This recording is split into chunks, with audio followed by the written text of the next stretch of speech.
Hello, Professor Rosen. We're Group 22. We are doing 9 ways to win at office politics. It's me, Theodore Winans. Ryan McMenamin is also in my group. Samuel Ratner and Tyler Hubbard also in my group. It's a little introduction to the presentation. There are many ways that one can thrive in the life of office politics. During this presentation, we are going to go over the 9 fundamental ways to succeed and work your way into the real life of office politics. So this is real life, and this does happen in every office space and everywhere where people work together. These steps will not only help you be more productive and contribute in the workplace, but will also help your colleagues that work around you to be more efficient and help your task become easier to complete and complete that task to its full capability. Step 1 is observing how things get done in your organization or that individual's organization. Asking key questions is very important in this step. One question is, what are the core values of your company? Knowing what your company works for and strives for is important, because you knowing what that company wants to get accomplished is fundamentally the most important thing that you need to know. Are these short-term or long-term goals, and which ones are more valued? That will help you understand how much time needs to be taken into every task that you and your colleagues will accomplish. How are these decisions made? If they're made by your higher up 100%, or if you have other individuals that will take into account for the decisions, the important decisions that are going to be made. And how much risk is tolerated. This is important because when you are completing tasks, there are going to be risks like time factor, how much money needs to be put into the task. The answers to these questions should give you a better sense of the culture of your organization, knowing, like, once again, like what your company is valued on, what they value most. Step 2 is profiling powerful individuals. I'd say this is probably following in the footsteps of your higher up, let's say your boss or your manager of the organization or the task that you're trying to get completed. Following in their footsteps and watching how they work will help you succeed to rise yourself up higher in the business, into the organization. Eliminate or emulate, those traits by drawing on the strengths that you have. So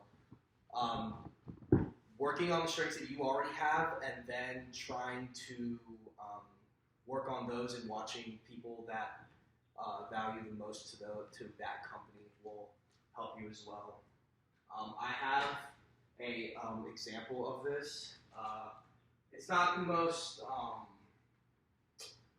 Here's what's going to happen. I'm going to have to fix you, manage you to on a more personal scale, a more micro form of management. Jim, what is that called? Micro-management. Boom. Yes. Now Jim is going to be the client. Dwight, you're going to have to sell to him without being aggressive, hostile, or difficult. Let's go. All right, fine. Ring. Hello. Hello, this is Dwight Schrute from the Dunder Mifflin Paper Company. Ah, that's great, because I need paper. Excellent, then you are in luck, because we are having a limited time offer only on everything. Wow, this is my lucky day. What is your name, sir? I am Bill Butler. Really, that's your real name? How dare you? My family built this country, by the way. Respectful, Dwight, please. Yes, Michael. Do you hold on 1 second? That's my other line. What? No, but hello? Yeah. I'm just on the phone with this stupid salesman. He's so dumb. Probably just gonna keep him on the line forever and not buy anything. Okay. It's up to you, James. Sorry. That was a family emergency. Oh no, what's wrong? You know what? That's private.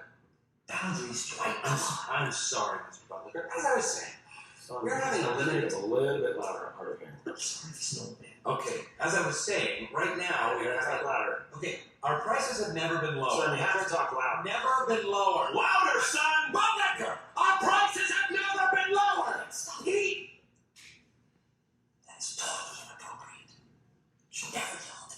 Now you listen to me, sir.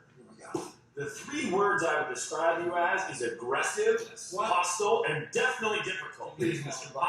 irate right Give me now. the phone. Please give me another chance. Give me the phone. Mr. Butler, Give me the phone. I have to control my boss. Well, I should hope so. who is this? Hello, this is Michael Scott, regional manager. Well, this is William M. Butler. Hello, Mr. Butler. How may we help you? Michael, I like the sound of your voice. You know what I'm going to do? I'm going to buy $1 million worth of paper products today. See that stuff? Thank you very much, sir. I don't think you'll regret it.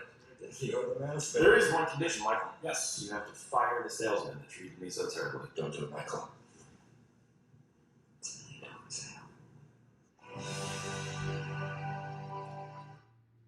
Okay, so that might not have been the most professional example, but I do love The Office, Mr. Professor Rosen. I don't know if you watch it, but that was a good example of him, or I wouldn't say he was following his footsteps, but he had a higher up show him how to do a job that he couldn't ultimately get done in the beginning.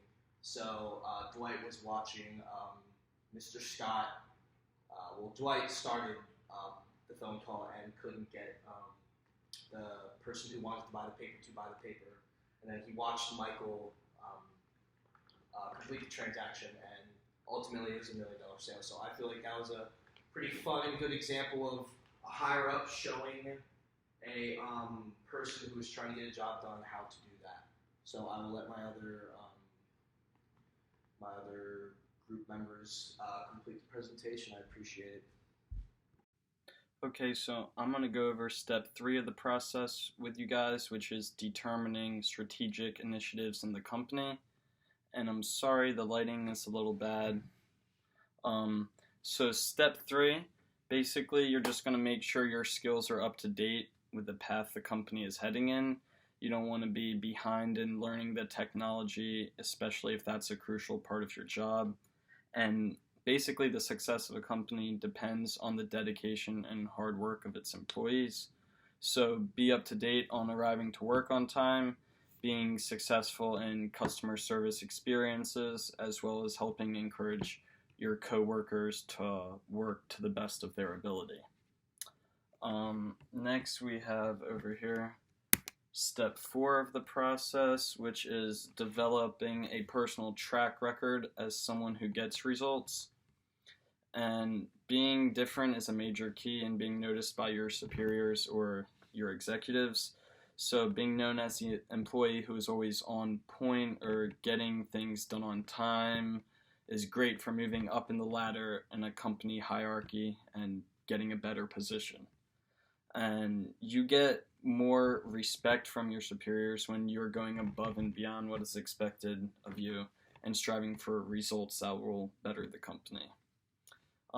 Many of the organizations today primarily focus on the outcome of their service, the product, or the company, and being someone who shows this determination to success will make you stand out compared to those who are just putting in enough effort to get by on the minimum.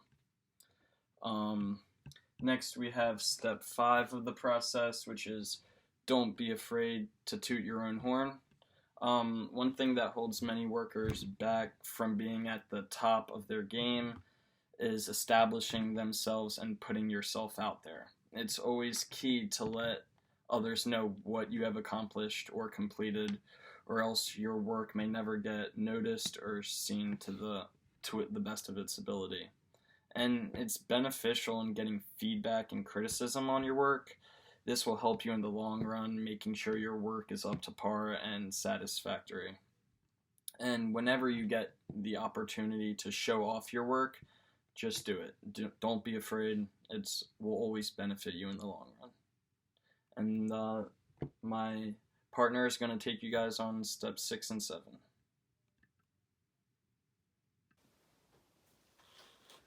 What's up, guys? So I'm here to bring you steps 6 and 7 of how to win office politics. So step 6 is to treat everyone with respect. My mom always said from a young age, treat people how you want to be treated.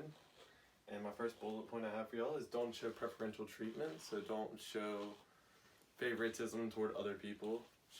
Be respectful to everyone as a whole. Number 2, encourage your coworkers to express opinions, ideas, and along with that, active listening to them while they're expressing these opinions and ideas. That'll always be like very good and encouraging to them. Like show hand motions, show that you're really listening, smile to them, and then always apologize if you make a mistake. That always goes a long way when you mess up. And step 7, don't align to one group too strongly. This is really important because alliances are really only a temporary benefit unless you make an alliance with everybody, because leadership is always changing within companies day to day. Also, don't participate in office gossip. That really gets you in trouble because that's going to make somebody unhappy and somebody's not going to appreciate what you say. Act with total professionalism and get to know everybody in the office. Like, make an effort. It really shows people that you care, so that way you will be aligned with everybody. And keep your promises to all your coworkers, so favoritism is not shown. And that is steps 6 and 7 of office politics. Okay, step 8 is to learn to communicate persuasively. And the first, most important part is to be assertive. When being assertive, you want to make sure you're not too aggressive, but also not too passive. Secondly, you want to use supporting facts to establish yourself and establish credibility. And lastly, you want to alter your messages to fit your specific audience or goal. And finally, step 9 is to be true to yourself. You're going to make your final decision, and you got to make sure you're being honest with yourself about it. You don't want to do it unethically or unhonestly, especially in the business world. Can make a company look terrible, and it's just not worth it. And we'd like to leave by saying thanks for listening, and let us know if you have any questions.